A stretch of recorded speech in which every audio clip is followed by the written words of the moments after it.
Hey there, friends. We've got our energy update for the week ahead, the week of the 30th to the 5th.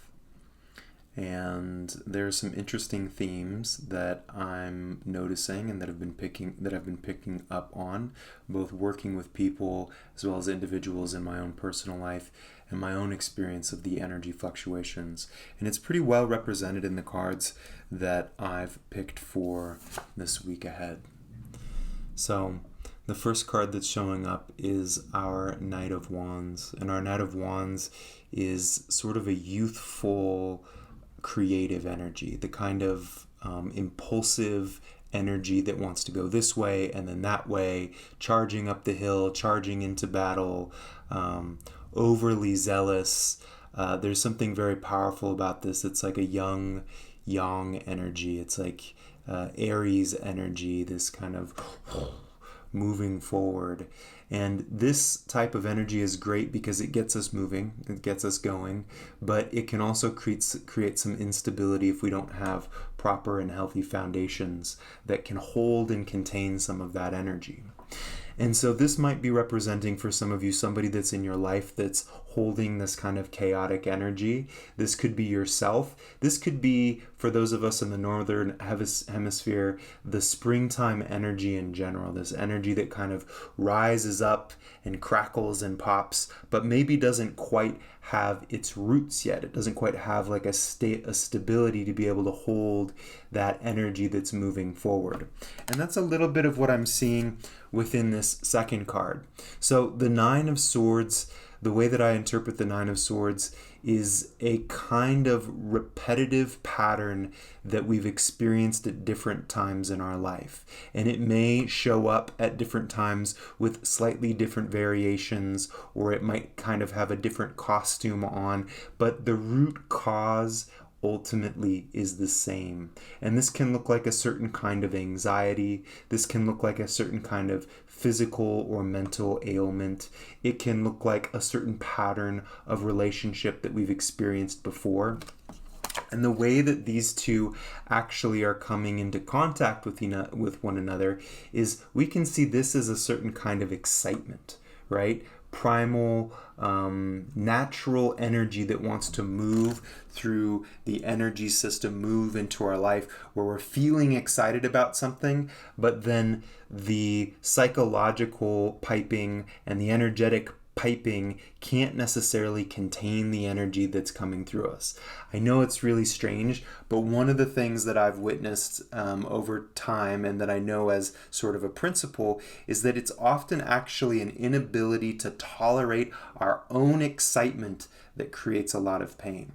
In other words, at some point in time, what was exciting in our life got smushed, or what was exciting in our life wasn't properly contained, or we weren't necessarily taught how to guide excitement, big energy, in a healthy way. And so when big energy shows up, an excitement about a person, an excitement about a job, a new creative impulse that's showing up, and we're not able to contain it, the fracture lines, psychological fracture lines, the energetic fracture lines start to show. We sort of fall back into an old way, an old coping mechanism, something that's painful.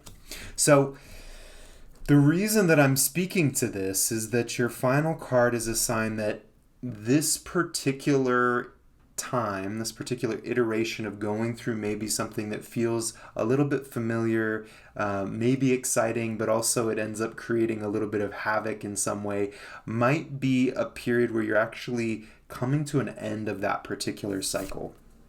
Because our Ace of Coins is showing up on the other side of this, which means that you might be starting to see this pattern with enough clarity that it's starting to dissolve, that it's starting to get integrated into your life. This is what happens. We have a particular pattern that likely comes from childhood, perhaps a previous lifetime, and life is going to keep bringing it into our awareness. We're going to keep falling into some kind of struggle so that we can see it with like slightly different facets each time until we've seen it enough that we can digest it. We metabolize it and it gets integrated into who we are.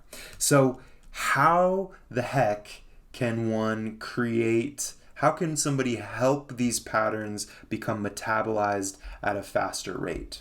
Well, spending time with them with unconditional acceptance. And what I mean by this is spending time with the feelings that are coming up, spending time with the circumstances that might be showing up in your life. Maybe that's journaling, maybe that's sitting in meditation, maybe that's taking a walk and just contemplating, what is this thing that's showing up in my life? And not immediately going into, how do I get out of this? How do I fix this? How do I change it?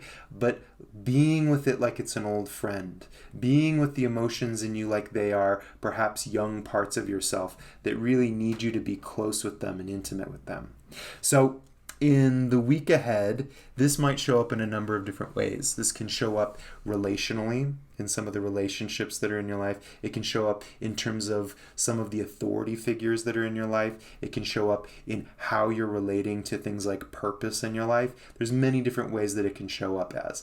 But your willingness to engage with it with a gentleness, with a willingness to be in relationship, be intimate with these different pieces, is what will help unlock this faster. And you'd be surprised at how quick new energy, new opportunities can start to show up for you. So that's your energy update for the week ahead. I hope that this is helpful. Feel free to grab a private reading with me down below. You're also more than welcome to hop in with us into the community portal, where we'll be doing practices that work on this precise thing, how we cultivate more space, more consciousness to continue to grow in our lives. So it's good to see you. Take good care.